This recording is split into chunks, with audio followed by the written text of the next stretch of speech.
Good afternoon.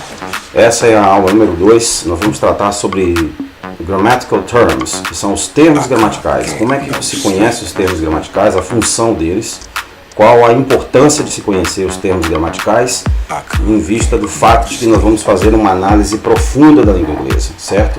Vamos começar do básico, né? Vamos construir todo o nosso conhecimento, né? Com uma referência, com uma contextualização da língua, implicando aí atividades, leitura, diálogo, conversação, escrita. Preparei um material para vocês aí, para a gente começar a trabalhar esse negócio de forma intensa, né? É necessário conhecer a língua inglesa. A língua inglesa é uma língua internacional, é a língua do conhecimento, é a língua da comunicação, é a língua que, se você quiser saber o que está acontecendo no mundo, você tem que saber inglês, certo? Se você quiser aprender qualquer ciência no mundo, você tem literatura, você tem vídeos no YouTube, você tem o que você quiser. Até se você quiser estudar no exterior, conhecer o exterior, ou se você quiser sair daquela caixinha que a gente vive, que é o Brasil, né? Nosso país também é um país que nos prende, nos limita muito. Então a língua inglesa é justamente uma saída inteligente para observar e entender o que está rolando no mundo hoje, tá bom? Então o inglês é atividade, o inglês não é teoria, mas nós precisamos conhecer um pouco da teoria gramatical para então entendermos a língua num aspecto mais profundo e assim nós sermos capazes de falar melhor, entender melhor o inglês, né? E, claro, escrever melhor, né? Se a gente não vai aprender inglês para falar errado, escrever errado, não tem sentido. Então é necessário conhecer, claro, os termos gramaticais. Então vamos nessa? Vamos nessa.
Alright folks, so welcome to our second class. We're going to see today grammatical terms and we're going to develop based on that. Bem-vindo, amigos. Nós hoje vamos considerar a aula número 2, né?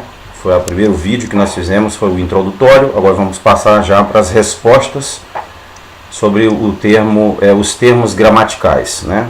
Eu passei algumas frases, algumas sentenças, melhor dizendo, no vídeo anterior, e nesse vídeo agora nós vamos fazer uma análise, né, de todo esse conjunto de temas, para que a gente possa saber exatamente o que vai consistir o nosso curso, né? Qual o conteúdo, a estrutura dele, o framework. Então vamos lá, vamos dar sequência. Intensive English Language with Professor Orlando Nogueira. Então, para vocês que já me conhecem, beleza, bem-vindos. Para aqueles que vão me conhecer, eu também fico feliz em conhecê-los. Então, welcome to Lesson 1, Grammatical Terms. Bem-vindos à nossa lição, né, 1, Grammatical Terms, porque a outra foi basicamente uma introdução, tá bom? Então, nós temos aqui drilling sentences. Let's correct the previous sentences. Então, drilling sentences são exatamente os exercícios que nós fazemos, né? Drilling é um exercício intensivo, onde nós vamos desconstruir o texto, onde vamos observar a formação sintática, vamos observar o significado das palavras, vamos fazer todo o exercício necessário para desenvolver o nosso inglês, né? De forma coerente, de forma científica, exata. Então, aquelas sentenças que eu passei para vocês, vou mostrar agora, vou recapitular. Nós vamos fazer então a correção, né? Vocês lembram que eu mencionei que se você tem condições de fazer um julgamento sobre essas sentenças, você vai se identificar em um determinado nível, né? Esse primeiro aqui é um nível mais básico, né? Então você está vendo aqui o auxiliar does. né? O auxiliar does, ele está ocorrendo aqui logo na frente, você está vendo aqui de início, né? Does he speaks English? O que tem de errado aqui? Bom, o que tem de errado aqui, gente, é o seguinte: quando o does ele ocorre, né, na frente principalmente na frente de um pronome, né, precedendo um pronome, ele está fazendo o interrogativo, né? Ele está fazendo a interrogação. Nós estamos fazendo uma pergunta.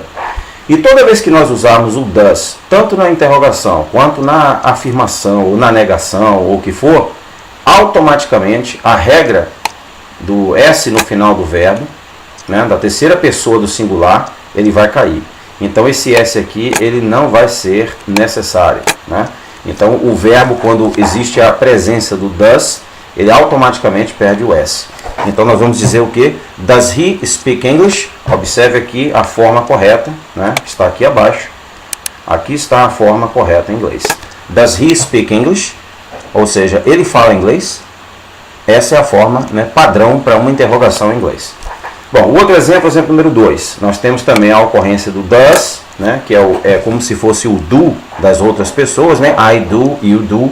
A terceira pessoa, he, she, it, ele, ela e algo, que é o pronome it, é o pronome neutro. Nós usamos a forma does, nós não usamos a forma do para a terceira pessoa. E Charles é o que? Charles é a terceira pessoa, ele é he, ele é ele, não é isso? Então, se ele cai na categoria de terceira pessoa, do pronome de terceira pessoa, então ele vai precisar do does. Mas o que tem de errado aqui é o seguinte: nós temos o does e nós temos aqui também o verbo to be. O is é a forma do verbo irregular, to be, para a terceira pessoa, né? He is, she is, it is. Então aqui está perguntando, does Charles is in the house? A pergunta não tem muito sentido, porque Charles está na casa. Então está uma coisa redundante, está uma coisa sem sentido, porque ou você faz a interrogação com o verbo to be, ou você faz a interrogação com o auxiliar, com o verbo auxiliar do presente, não é isso? Então, se você está dizendo does Charles in the house, você não está fazendo muito sentido, né? Ela está gramaticalmente incorreta. A forma correta é essa forma aqui, ó. Essa forma logo abaixo. Is Charles in the house? Porque o verbo to be, ele é ser ou estar. Ele tem duas faces, ele é como uma moeda. Ele tem dois sentidos, né? E ser ou estar. Não é isso? O Shakespeare já dizia, né? Ser ou não ser, eis a questão. Se você não é, você está, né? É um estado temporário. Mas se você é, então você é uma constante, você não é uma variável. Então, o verbo to be é exatamente isso aqui. Ele já está perguntando a situação dele, se ele está na casa. Então, não há necessidade de nós usarmos o does nesse sentido aqui. Se nós usarmos o does, não precisamos usar o verbo to be, né? Esse aqui é uma compreensão a nível básico, né? Se você já sabe disso, parabéns. Então, você já está legal no nível básico. Bom, aqui nós temos mais ou menos uma revisão, né, geral do que está acontecendo, né? Aqui eu gostaria de destacar para vocês que toda a sentença que eu colocar nesse nosso curso, iniciando agora, na primeira aula, toda a sentença que eu colocar um asterisco, ela quer dizer exatamente isso aqui, gente. Ó. Ela quer dizer que os asterisks indicate ungrammatical constructions. Ou seja, os asteriscos indicam construções não gramaticais, né? Esse prefixo aqui, an, é aquele que remove a qualidade. Então, é não gramatical, né? Esses asteriscos indicam que a sentença está errada, em outras palavras, entendeu? Se você não vê o asterisco, é sinal de que a sentença está correta. Então, quando nós utilizamos os auxiliares, olha só, nós temos o positivo, 3 aspectos da comunicação, né, que é o positivo, que nós também podemos chamar de afirmativo. Nós temos o negativo, né, que é parte de uma comunicação também, você nega as coisas, né? E nós temos então a questão, que é o interrogativo, afirmativo, negativo e interrogativo. Então eu tenho aqui, por exemplo, primeira pessoa, I work, we work, you work, they work, certo? Já na terceira pessoa, ou like, ou need, ou have, são, no caso aqui, 4 opções de verbo. Todas elas vão se conjugar dessa forma. A terceira pessoa, observe, como eu disse antes, acrescenta-se um S no final. Ó, todos os verbos vão levar um S. Exceto no caso em que ocorre o does. se o does ocorre, como você vê aqui, ó, na interrogação da terceira pessoa do singular, quando ocorre o does ou o doesn't, que é a negação, o verbo volta para o seu estado normal. Ó, have. Se eu dissesse isso aqui como uma afirmação, eu ia dizer she has. Mas como eu estou usando o does, vai ficar does she have. Entendeu? Então, quando entra o does, automaticamente sai o S do final do verbo, para a terceira pessoa do singular apenas. Os outros, as demais pessoas do verbo não precisam desse artifício, certo? Então, isso aí, claro, nós vamos praticar bastante no futuro, então vamos avançar. Isso aqui é basicamente uma exposição. Bom, esta outra sentença aqui já envolve um pouquinho mais de complexidade. They reported the police the accident. O que está errado com essa sentença aqui? Bom, de cara nós já podemos ver que existe dois artigos definidos, né? Um aqui e o outro aqui, né? Então, não tem muito sentido aí. Jogo de cara você percebe que tem alguma coisa errada, né? Então, o que nós podemos entender aqui? Primeira coisa que a gente tem que se perguntar aqui. Como existem, né, dois nomes aqui, né? Dois nomes, nós temos que perguntar quem é o objeto direto e quem é o objeto indireto, certo? E they reported what? O que eles reportaram? Eles reportaram, ó, o verbo aqui é o verbo regular, eles têm o ED no final, isso significa que é um verbo regular. O verbo regular é quando você simplesmente acrescenta um ED no final. Se ele já possui um E no final, como você pode fazer? Você bota simplesmente o D, acrescenta o D. Então você tem aqui um verbo regular. Eles reportaram, né, o que? O acidente. Para quem? Para a polícia. Então, quem é o objeto direto? Acidente. Quem é o objeto indireto? A polícia. O objeto indireto é aquele que recebe a ação final, né? É aquele que, em prol do qual o objeto direto vai atingir, vai afetar, não é isso? O acidente aqui vai finalmente afetar a polícia, porque agora a polícia vai ter que investigar para descobrir o que aconteceu, né? São a autoridade responsável nesse sentido. Então, a forma correta dessa sentença não é essa primeira forma, que está errada, mas sim a segunda maneira, a segunda construção. They reported the accident to police, né?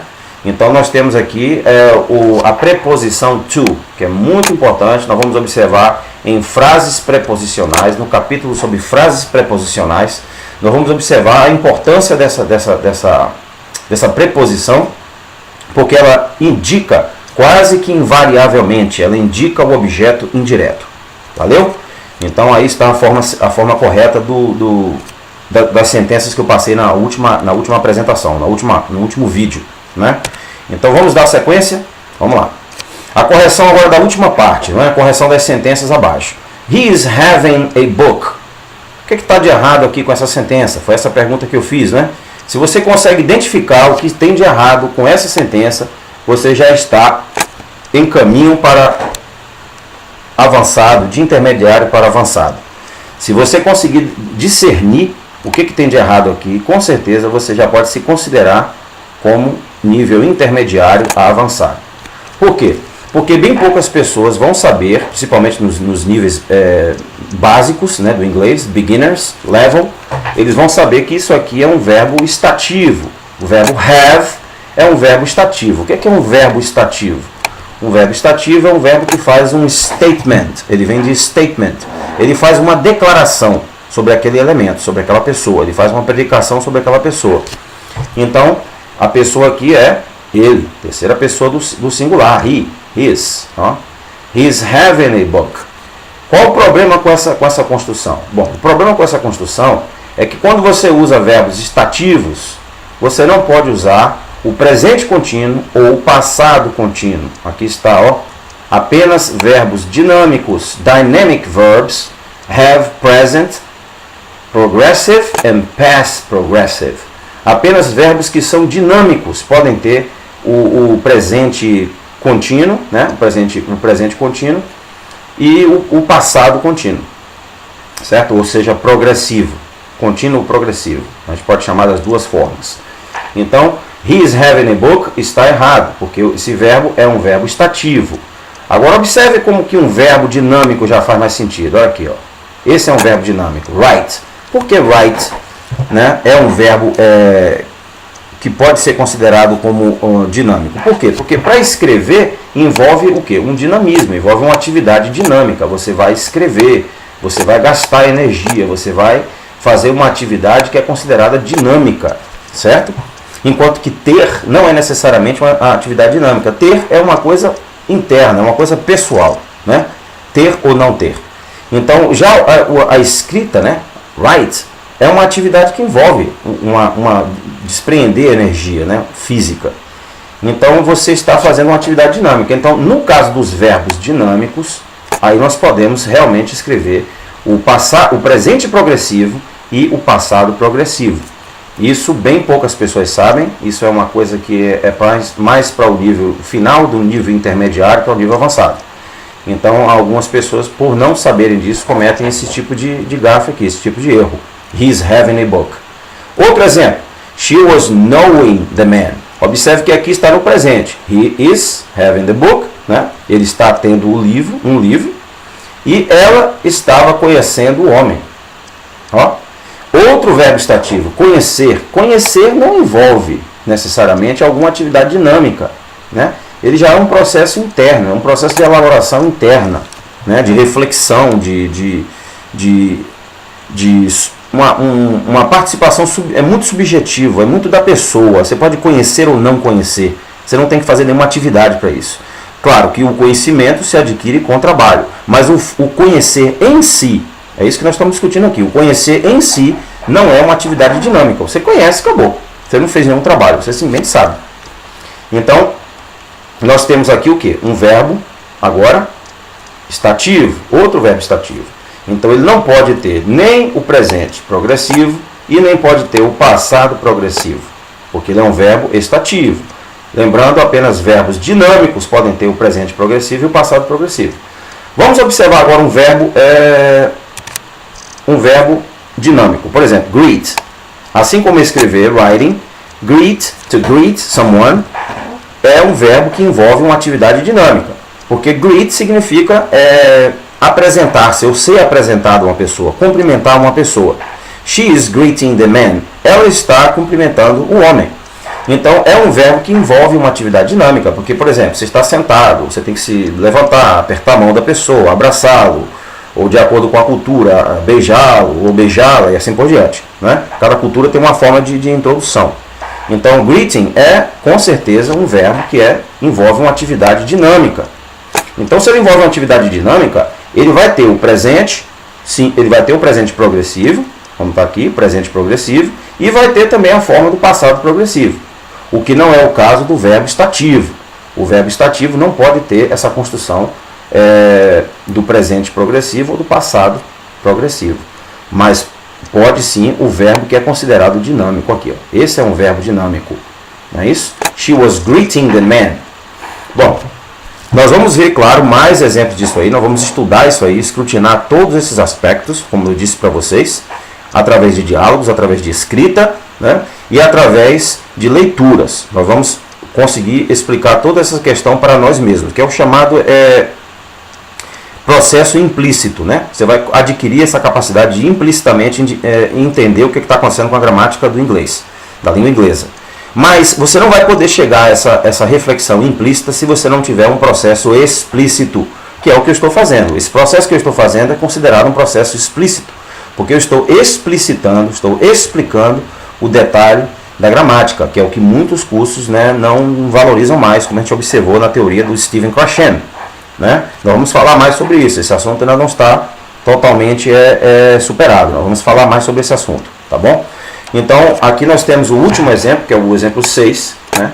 If I would have seen her, I would have said hello. O que tem de errado com isso aqui? Bom, o erro está justamente aqui, minha gente. Olha, isso aqui é um condicional contrafatual. If é um condicional contrafatual. O que significa isso? Significa que se houvesse, se acontecesse, se fosse o caso, não foi o caso, né? If I would have seen her, ele não viu a pessoa, né? A tradução seria, se eu a tivesse visto, né? Eu teria cumprimentado. Mas esse would, ele não pega, ele não casa com o if, né? nesse sentido aqui, por quê? Porque ele teria que ter a oportunidade de realmente vê-la ou não. Então eu tenho que usar o verbo no estado perfeito. Ó, eu tenho que usar o verbo nessa forma aqui, ó. If I had seen her, ó, se eu a tivesse visto. Então eu tenho que colocar o verbo no passado, eu tenho que colocar o verbo no estado perfeito, para fazer sentido, porque senão não tem sentido. Como é que você vai colocar um condicional com um condicional contrafatual? A sentença vai ficar sem sentido, ela não vai ter expressividade nenhuma, vai ficar confuso para outra pessoa, principalmente um nativo que fala inglês, entender o que você está querendo dizer. If I had seen her, se eu a tivesse de fato visto, ó, aí sim, agora vem o condicional. I would have said hello. Eu teria dito hello, eu teria dito olá, teria cumprimentado essa pessoa, né? A ela, no caso, porque aqui você tem o her, que é justamente o pronome objetivo, né? O pronome objeto de she, dela, né? Ela aqui está se tornando o quê? O objeto, né? Ela é o objeto da ação que eu estou perpetrando aqui, né? Eu sou aqui a primeira pessoa, tá vendo? Mas como o if ele está ocorrendo e ele é um condicional contrafatual, ou seja, contrafatual porque ele não é um fato.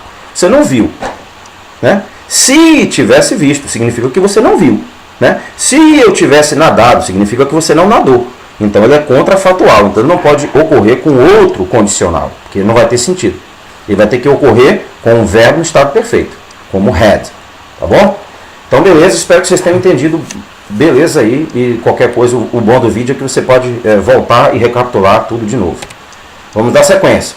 Aqui eu vou mostrar para vocês agora, basicamente, uma explicação posterior àquilo que eu já disse a vocês, né? O que são os verbos estativos, o que são os verbos dinâmicos.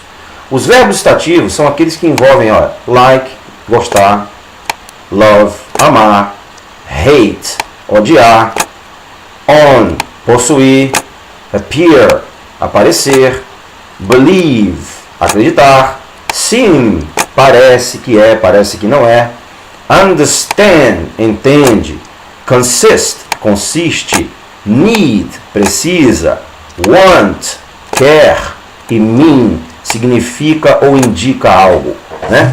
Você pergunta geralmente assim, what do you mean? O que é que você quer dizer? O que é que você significa com isso? O que é que você está querendo implicar com isso? Né? Então, você veja que esses verbos aqui são chamados de estativos, porque eles dizem algo que você pode possuir, ter como qualidade interna. Geralmente são qualidades internas. Ó. É uma coisa que você tem resolutamente como característica própria tua, acreditar ou não acreditar, entendeu? Já esses outros verbos que você vê aqui do lado, né? Esses aqui não, esses são verbos que envolvem dinamismo, ó, dynamic verbs, eles são dinâmicos. Então você tem jump, você tem run, talk, tudo isso aqui envolve uma atividade. Write, read, tá vendo? Jump significa saltar, pular. Run, correr. Talk, conversar. Write, escrever. Read, ler.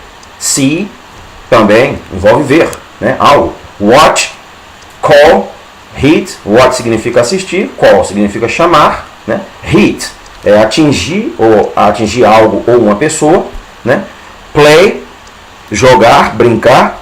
Swim, nadar. Look, tudo isso aqui envolve atividade.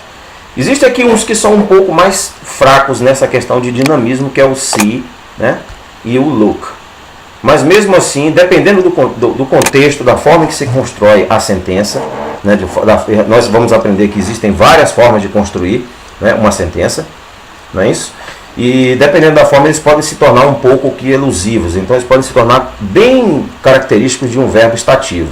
Mas no geral, a regra gramatical inglesa, né, ela diz que estes verbos aqui, eles são dinâmicos. Então, eles podem ter o presente progressivo e podem ter também o passado progressivo. I was jumping, he is jumping, e assim por diante, porque é uma atividade. Já esses outros aqui, que são verbos estativos, estão declarando algo, você tem que usar o verbo no estado perfeito, né? I like her, I hate her. Ó, você acrescenta o D aqui no final, que ele já tem o E, você botou ele no passado. Então você conjugou ele no passado, porque ele é um estativo. Ele está declarando algo de qualidade, algo inerente a você. Já esse aqui não. Ele é algo externo, ele envolve uma atividade dinâmica. tá bom? Física. Então vamos lá. Bom, importantes notas, né? Uma nota importante sobre o passado contínuo. Alguns verbos não são tipicamente usados, ó, no tempo contínuo, né? Observe aqui, usado, verbo regular, ó, ED no final, tá vendo? Use já termina com o E, então você acrescenta só o D, pronto, fica no passado. Então é um verbo regular, está no passado, está no estado perfeito, né? Tipicamente não costumam ter o tempo contínuo. Ao invés, instead, né, nós preferimos usar estes verbos no tempo presente, presente simples, ó, simple present, simple tense, simple present ou past. Então estes verbos são chamados de estativos, eles declaram algo sobre você, sobre a pessoa, seja quem for, né? É um or, também chamado de or ou non-action verb, verbos que não expressam ação dinâmica. Here are some examples. Por exemplo, você tem want, né? Como nós já vimos, know, believe, forget. São coisas internas, são coisas que pertencem, são inerentes a você. Eles não envolvem uma atividade física necessariamente, né? Eles são muito subjetivos, são muito internos. Tá bom? Vamos continuar então. As formas. Quais são os aspectos da comunicação em inglês, né? A forma básica que nós vamos aprender, né? Até a partir dos nominativos, nós vamos primeiro aprender a formar noun phrases, frases nominais. Depois nós vamos aprender frases verbais. Depois nós vamos aprender complementos, frases independentes, frases subordinadas. E aí depois então nós vamos passar para outros aspectos dos verbos que eu vou descrever para vocês, né? Mas primeiro, né, o primeiro passo, quando nós entrarmos na fase de nominais, que é a próxima aula, são os nominais. Então você vai aprender a fazer declarações simples, né? Você vai fazer uma afirmação. I drink, you drink, he drinks, ó o Szinho, porque aqui eu estou fazendo uma afirmação. Já aqui, ó, he doesn't drink, aqui não tem o S, ó. Por quê? Porque o doesn't, né, é uma contração do does com o not. Então você não precisa usar o Szinho no final. Mas se você faz uma afirmação, você usa. Tá vendo? E aqui você tem um processo de interrogação, ó. Does he drink? Qual é a diferença? Bom, quando você nega, né, você vai botar o does ou o doesn't logo após o pronome, tá vendo? Após a pessoa que está agindo, o sujeito. Mas se você faz uma interrogação, você vai colocar o does precedendo o sujeito, que é he. Tá vendo? Does he? Aqui, claro, todas as interrogações são feitas dessa forma. Sejam com o verbo to be, sejam com o auxiliar do presente, seja com o auxiliar do passado did, seja com o auxiliar do futuro will. Certo? Então todos eles vão seguir esse padrão. Isso faz com que a língua inglesa se torne altamente modular. Isso é uma modulação, né? Isso se torna como que uma fórmula matemática. Então é difícil você cometer erros depois que você aprende o inglês, porque ele é previsível, ele tem formas específicas para se perguntar. O português não, você tem uma liberdade muito maior para fazer perguntas. O inglês não, ele tem que ser o auxiliar na frente do sujeito. A negação tem que ser a contração, né, após o sujeito. Ó. E a afirmação, né, conforme vocês estão vendo aqui, ó, I drink, you drink e assim por diante. Né? E para a terceira pessoa, he drinks, she drinks, it drinks. Sempre com S no final. Beleza? Vamos lá então. Aqui nós temos agora o verbo to be. A gente viu lá na frente o verbo to be, né? Então nós temos o I am, primeira pessoa. Esse é um dos verbos mais irregulares que existem. É o verbo to be. Então você tem a primeira pessoa am, você tem she, he, it, is, they, we, you, are. E você tem a terminação do verbo aí para o presente, contínuo, o que for. Não é isso? Então dependendo daquele critério que vocês viram, né? O verbo principal que vier aqui, ele tem que ser um verbo dinâmico, né, para poder ter o presente contínuo ou o passado contínuo. Mas essas aqui são as formas, ó, as formas em que cada das pessoas, inclusive nós temos aqui o you em plural e o em singular também é you, né? Ele também cai na mesma categoria de you are, tu és, né? Então, como se diz em português. Tá bom? Vamos lá, sequência. Bom, isso que nós observamos lá na correção de sentenças, né, no drill, nos remete a esse fato aqui. Ó. Existem casos na língua inglesa, né, que um deles é o caso dativo. Existe o caso nominativo, que nós vamos ver lá na aula de nominais. Existe o caso genitivo, que é a possessão, né? Possuir algo, né? E existe o caso dativo, né? E existe o caso acusativo, que é o objeto direto. O dativo é o que? O objeto indireto. Então nós vamos aprender a usar a terminologia do inglês, gente. Não é só ficar dizendo, aquele ali, aquele lá. Não. Nós vamos aprender a usar de forma científica, de forma gramatical, a terminologia da língua inglesa. O que ele é? Indirect object. Né? O que ele é? Dative, ou em português, dativo. Ele é o objeto indireto. Naquela sentença que nós vimos lá atrás, quem era o objeto indireto? Quem era o objeto indireto? Vamos ver lá novamente? Ponto. Está aqui. O objeto indireto é quem? A polícia. Aqui. A polícia. Desculpa aí. A polícia. Objeto indireto. O objeto indireto é aquele que recebe a ação final. Né? É aquele em prol de quem foi feito o repórter, ou em prol de quem foi dado um presente. Você comprou algo para dar para quem? Esse algo é o objeto direto. O objeto indireto é a pessoa que finalmente vai ser o receptor disso aí. Então, esse aqui chama-se o caso dativo, que é o que nós estamos observando aqui agora. Caso dativo. Certo? Eu vou deixar tudo marcadinho aí para que vocês possam observar de forma clara. Não ficar nenhuma dúvida. Então esse é o caso dativo. Né? Nas línguas que têm declinações, né? Caso que designa a atribuição, a destinação e assim por diante, direito dado também nomeado pelo juiz ou por testamento. Isso aqui é uma definição semântica no dicionário. Né? Então você tem aqui o caso dativo, que é o objeto indireto. E é necessário reconhecer objeto direto, objeto direto e indireto, para que você possa ter uma análise inteligente de qualquer sentença. Desde a sentença mais simples, que é a nominal, né, a frase nominal, você já vai aprender a identificar exatamente quando ocorre essa diferenciação de objeto direto e indireto.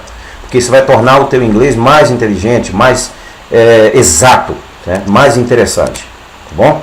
Vamos lá. Sequência. Então, essa basicamente são os termos gramaticais, né? Entre outros termos gramaticais, que também nós iremos saber na frente, eu sempre vou colocar um desafiozinho no final de cada aula, a partir da próxima aula. Eu vou colocar sentenças que nós estudamos, né? E vocês vão ter o trabalho de reconhecer onde é que está o erro. Então, o que são, por exemplo, phrases em inglês? O que são noun phrases? O que são pronominal modifiers? O que são verb phrases? Auxiliary verbs? Transitive and intransitive verbs. Ergative verb. O que é um verbo ergativo? Tudo isso nós vamos saber. Stative versus dynamic verbs. Esse a gente já olhou aqui mais ou menos, a introdução. Verbos estativos versus verbos dinâmicos. Phrasal and prepositional verbs. Verbos preposicionais e frasais. E clauses, cláusulas. O que são uma cláusula? O que é uma cláusula independente? O que é uma cláusula subordinada? Tudo isso nós vamos aprender em inglês, tudo isso nós vamos exercitar. E na partir da primeira lição, que são os nominais, nós vamos aprender já a usar um recurso da Cambridge, que é um site que eu vou passar para vocês, que vai incluir nesse curso aqui, juntamente com outro site que vai fazer a leitura para a gente, com os áudios e com os textos para a gente ler, com o inglês britânico. Eu vou dar preferência ao inglês britânico, embora a gente vai estudar também a pronúncia americana, claro. Eu vivi 25 anos nos Estados Unidos, então eu tenho que considerar também os dois, eu tenho que ter respeito pelos dois, porque os Estados Unidos é uma colônia inglesa, então a gente tem que ter a consideração pelos dois ingleses, que são os mais conhecidos no mundo. Então nós vamos passar agora para delinear quais são exatamente os grammatical terms. São esses aqui, esses elementos aqui são os grammatical terms. Você tem o noun, que é o substantivo em português, o nome. Verb, que são os verbos. Adverbs, advérbios. Adjective, adjetivos. Preposition, praticamente estão auto-esclarecidos. Conjunctions, conjunções. Nominal, que é o numeral. E o pronoun, que é o pronome. Então, isso aqui tudo, gente, forma o bojo, a estrutura da gramática inglesa. Assim como também da gramática portuguesa. Então, ao revermos todos esses aspectos aqui em inglês, nós vamos automaticamente acabar revendo também em português. Então, serve até de ajuda, certo? Para a gente corrigir ou para a gente ver a diferença que existe basicamente entre o inglês e o português. Não é isso? Então nós vamos observar tudo isso aqui a partir do curso inteiro. O curso terá 26 vídeos, né? Possivelmente mais um ou dois vídeos entre os principais, onde eu vou passar exercícios, né, e atividades baseados naqueles 3 metodologias que eu mostrei para vocês na primeira introdução, que nós vamos revisar aqui de novo, que é o Communicative Language Teaching, que é o ensino da língua comunicativa, que é o diálogo, você se virar, né, para produzir o output, para você colocar para fora o que você conhece, o que você consegue processar da língua, e o input, que é aquilo que eu vou passar para vocês, que é aquilo que eu vou transmitir para vocês. Então é esses dois processos que vão gerar um conhecimento sólido da língua. E aí nós vamos saber também sobre o Grammar in Context, que é a gramática em contexto. Nós vamos saber o contexto da gramática, né? Nós vamos saber a formação sintática, semântica e a morfologia. Nós vamos saber tudo isso aí. Nós vamos estudar tudo, porque é necessário estudar isso aí tudo se você quer de fato escrever inglês de forma correta ou falar inglês de forma correta, né? Existem muitas pessoas que estão falando inglês incorreto e nem se apercebem disso, né? Então é necessário fazer uma correção, é necessário corrigir. E é possível, como nós vamos ver, não é um trabalho impossível, tá bom? Então aqui nós temos o Test-Based Syllables. Nós vamos basicamente fazer o quê? Nós vamos construir o contexto de um texto, né? Nós vamos ter um texto que nós vamos analisar, certo? Então nós vamos fazer agora o quê? A construção do contexto, ó. Depois nós vamos modelar e desconstruir o texto. Nós vamos escrutinar esse texto, os seus elementos mais básicos, né? O que são pronomes, o que são verbos ergativos, o que é um verbo modal, o que esse verbo modal está indicando. Então nós vamos conhecer o texto de forma precisa, de forma minuciosa. Isso é o que enriquece o inglês, gente. Não basta só ler um texto e passar para o próximo, ir para o próximo, você não entendeu o que você leu. É necessário sim aproveitar ao máximo um extrato pequeno de texto e fazer esse processo que nós vamos fazer aqui, ó. É um ciclo de atividades. Finalmente, vamos aqui, ó, Joint Construction of the Text. Vamos fazer uma construção conjunta do texto, juntos, não é isso? Vamos fazer também uma construção independente do texto. Isso aqui vai ficar a par do aluno, fazer isso aqui, para a gente então fazer uma comparação, certo?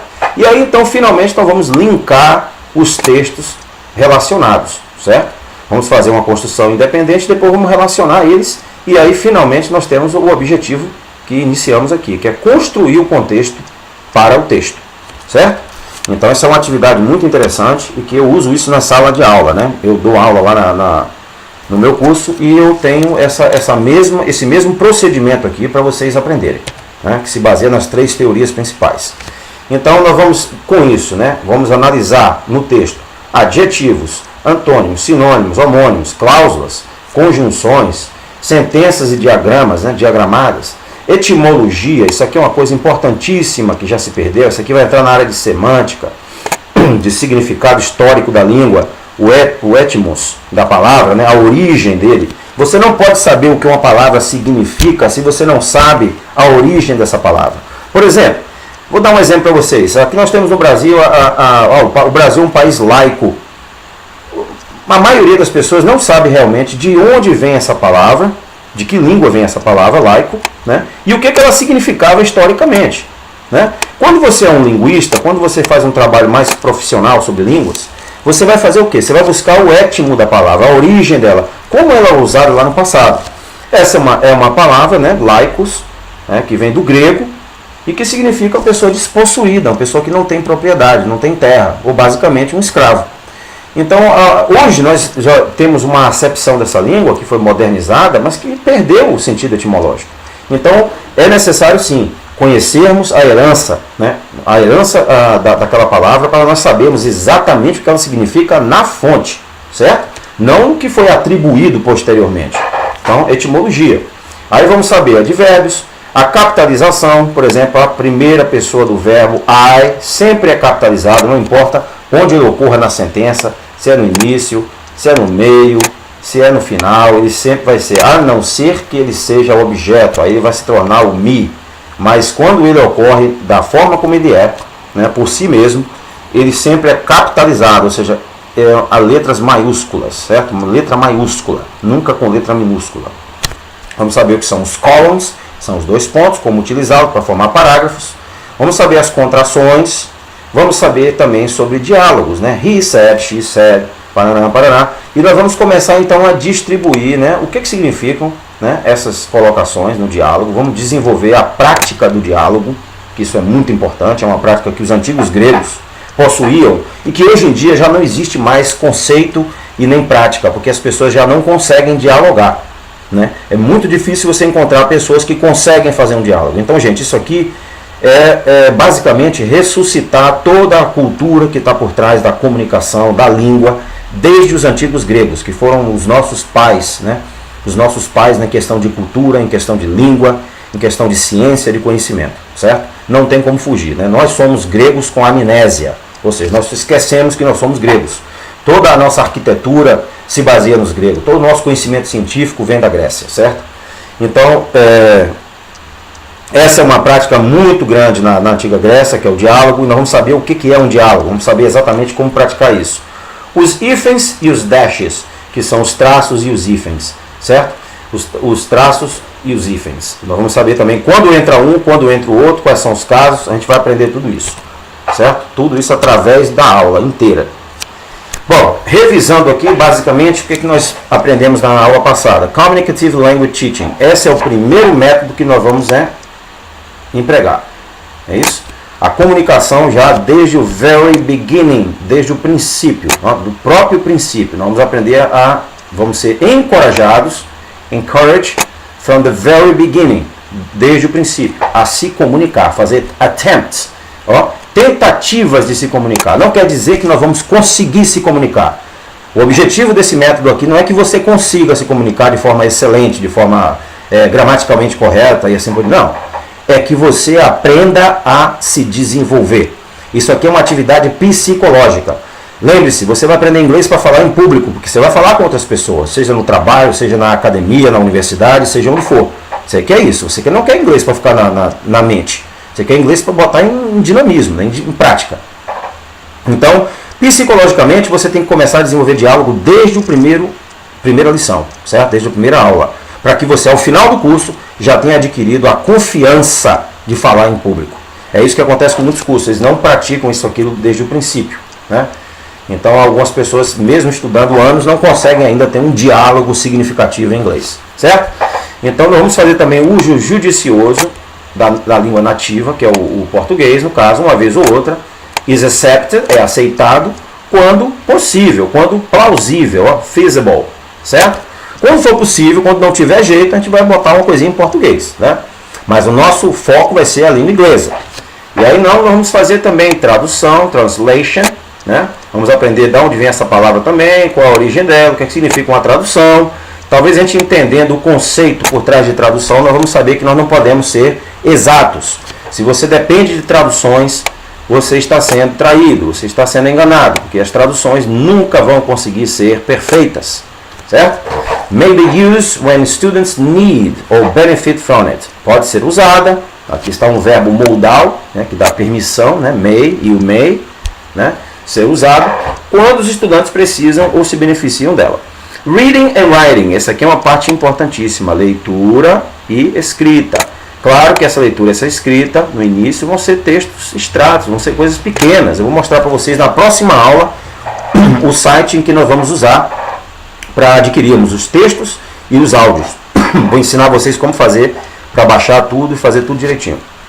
E Target Linguistic System, quer dizer, o nosso target, nosso alvo, é o quê? É o sistema linguístico da inglês, não é isso? Da língua inglesa, do inglês. Então o nosso alvo não é o português, nosso alvo é o inglês. Então eu já vou começar a falar inglês com vocês livremente, claro, em cada caso, né, em casos específicos. Nos casos em que eu vou falar exclusivamente em inglês, eu vou colocar no vídeo a legenda, para que você possa entender. Mas que você se exponha ao inglês o máximo possível. Senão você não vai conseguir dominar essa língua, não vai conseguir aprender, né? Through the process of struggling, através do processo de lutar, struggling. Struggle é uma luta, é uma batalha. Então, a vida é uma batalha. Então, você não pode esperar aprender uma língua, gente, sentado no sofá, ou, né, olhando para o sol. Não tem como. Você tem que lutar, você tem que se esforçar. É uma batalha, né? E aqui está o struggling to communicate lutar para se comunicar. Imagina que você está na Times Square em Nova York e você precisa tomar um café, você precisa ir ao banheiro, você precisa pegar um ônibus, você precisa pegar um táxi. Como é que você vai fazer? Não tem ninguém que possa te ajudar, ninguém que entende português.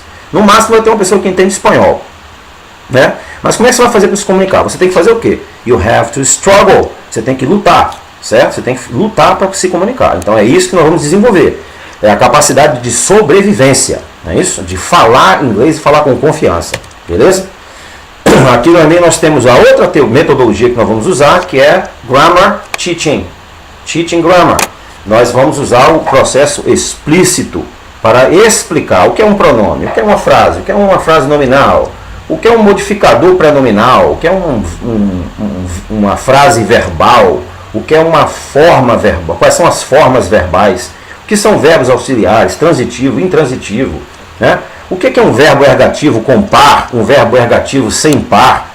Tudo isso, gente, a gente vai considerar, só que, claro, de acordo com o desenvolvimento das aulas, porque a gente não pode abordar assuntos que estão lá na frente, ainda na fase inicial, porque vai confundir um pouco, vai atrapalhar o nosso progresso. Nós temos que nos ater ao processo em que nós estamos, tá bom?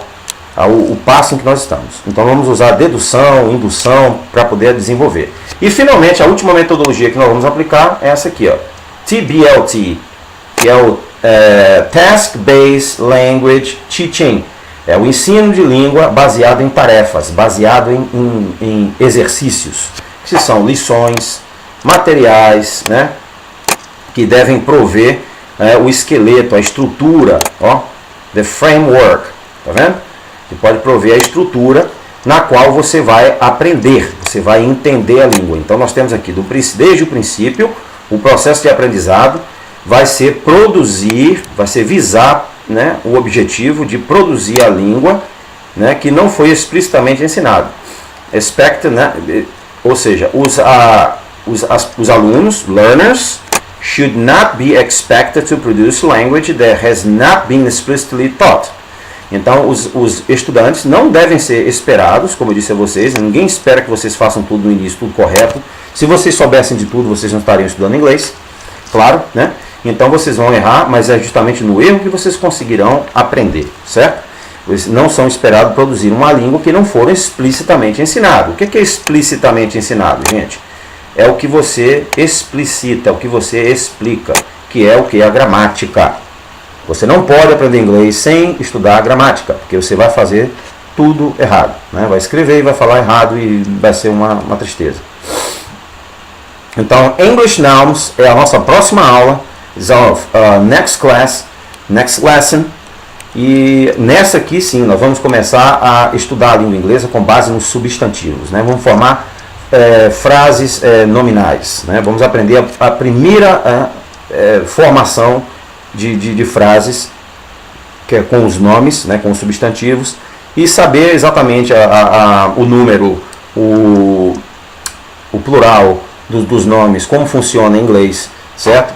E vamos fazer transformação com textos, né? Fazendo afirmação, negação e interrogação, para poder praticar bem os três aspectos da comunicação, passando para o passado, passando para o futuro, como é que faz, como é que não faz, usando os auxiliares. Inicialmente nós vamos usar os auxiliares, certo? Que é o do, did, will, né? Don't, didn't, né? Doesn't, does e will and want, que é a negação do will, que é o futuro, né? Want, I won't have it. Eu não terei, certo?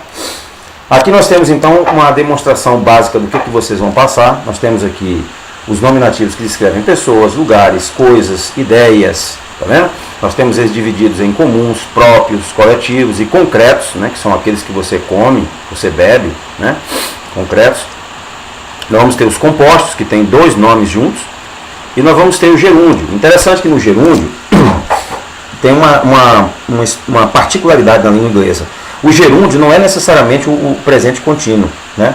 Não é necessariamente presente contínuo. Ele pode ser presente contínuo e não ser gerúndio. Em inglês, o gerúndio é quando o presente contínuo se torna sujeito. Por exemplo, voting is a necessary step in order to hold elections. Então, votar é um passo necessário para se obter eleições. Então, votar, voting, está no presente contínuo. Mas por que ele é chamado de gerúndio? Porque ele é o sujeito dessa sentença, gente. Ele é o sujeito. né? É ele que está sendo ali o foco de tudo, ele que está sendo o perpetrador da ação, ele que está resultando na eleição, então ele é o sujeito. Então, nesse caso, ele é tecnicamente considerado gerúndio. Fora isso aí, ele é considerado como presente progressivo, como nós vimos lá no passado, né?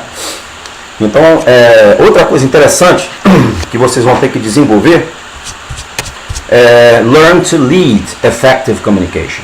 Vocês vão ter que ter disciplina, vocês vão ter que ter um caderninho do lado, vocês vão ter que escrever os exemplos, vocês vão ter que praticar os exercícios que eu vou passar, se enganjar no diálogo, na leitura, porque senão vocês não vão conseguir fazer esse trabalho. Esse trabalho que eu estou desenvolvendo, gente, é uma experiência já de mais ou menos 30 anos mais ou menos, né? De conhecimento da língua inglesa, de estudo, né, lá nos Estados Unidos, em Nova York, onde eu morei, e eu acumulei muito material, muita experiência nessa questão. Então eu vou passar para vocês o melhor que eu puder. Então eu quero que vocês também passem para mim o melhor que vocês puderem. Nada de negócio, né? Você pode reservar um tempo durante o dia, 30 minutos no máximo, tá bom. Você não precisa também ficar estudando o dia todo, claro, né? Porque você tem outras coisas para fazer. Mas se você levar isso aqui devagarzinho, como você tem os vídeos já arquivados no meu canal, você vai ter acesso a eles a hora que você quiser, certo? Então você tem que aprender a liderar uma comunicação efetiva, você tem que ter atitude, você tem que ter determinação, porque senão você não vai conseguir se desenvolver, né? Não existe método que possa ensinar uma pessoa que não tem disposição, certo? Então aqui nós temos a leitura, né, que vai ser necessária fazer leitura. Nós vamos ter a comunicação, que vai ser importantíssima, né, aprendermos a falar as nossas ideias, a transmitir os nossos pensamentos, a fazer críticas, a fazer afirmações, a fazer negações e assim por diante, né? E vamos usar também bastante a música, né? Vamos usar a música com lyrics, que são as letras, para que a gente possa se desenvolver. Tudo dentro de um contexto organizado, que eu vou passar para vocês, certo? Então, isso tudo vai formar o ciclo total de atividades que nós vamos ter. Nós vamos ter que ter um controle, né, sobre nossa atividade para que a gente possa se desenvolver. Eu espero que vocês se inspirem nessa ideia, inspirem na ideia, tenham uma ideia inspiradora, né, se inspirem nessa ideia e passem realmente a participar desse curso. Vai ser um prazer para mim. E I'll see you all next time. Next lesson is nouns and noun phrases. Tá vendo? Nomes e frases nominais. É a próxima lição, tá bom? Intensive English Language with Professor Orlando Nogueira. See you all. Bye bye.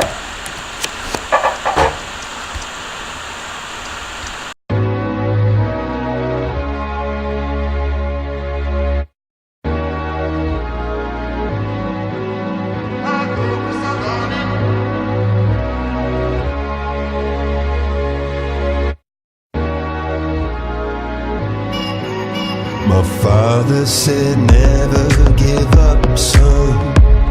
Just look how good Cassie has become. Mohammed, Mahatma and Nelson, not scared to be strong. I mean, what if they say I'm no good? What if they say, get out of here, kid, you got no future? Now you can run and just see they're right. No, I'll never be no one in my whole life.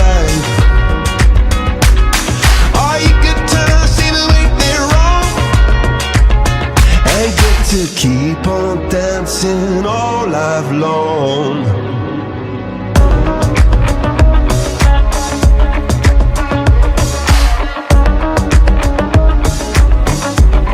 My father said never give up, son.